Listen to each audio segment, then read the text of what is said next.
Slim got the knockout over Salt Pappy, and I didn't watch that fight. I just saw the highlight afterwards, and it is what it is on that one. KSI versus Tommy Fury, I watched live. I was able to watch that one live. I think I think I had the same disappointment that I think everyone else was voicing online. It was a lot of clinching. KSI was throwing the same sort of move the entire time. I think he was kind of lunging forward, ducking, and trying to throw these crazy big punches, which has worked for him the last couple of times in his fights, I think.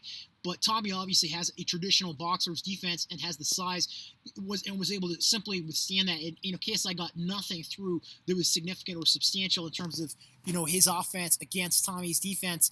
And it's being said, Tommy looked like there was no, he looked fine afterwards, and KSI looked a little bit gassed, in my opinion. So I don't know. Tommy was saying he's not going to go do the YouTube boxing anymore. I can see how he wouldn't want to after that fight for sure, because it just felt like, and the refs and everyone was calling, oh, Tommy's clinching. No, KSI. I mean, it looked like to me KSI was clinching just as much. And like KSI, I don't have anything against him.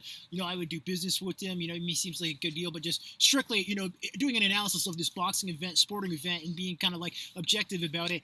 I would probably call it tie, or maybe I would have given it to Tommy, but Tommy certainly didn't get a knockout against KSI either, and he also didn't get anything really significant through in terms of his own offense against KSI. It was really almost like a stalemate for the duration of the boxing match. It was a draw, it was a tie, it was very much equal footing. Anytime they tried to get in any sort of boxing moves, it just became a clinch fest. You know what I mean? Which is sort of disappointing, I think, towards boxing fans and also fans. This was such a hyped event.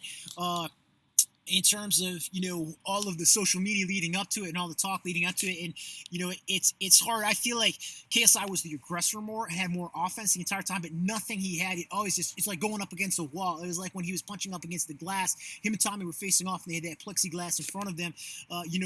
Preceding the fight, that's what it was literally like. I think when they were against each other out there in the boxing ring, neither of them were able offensively to execute and get anything through, and it always went to clinching, for better or for worse, and certainly was a disappointment to the fans, to the boxing community, I think.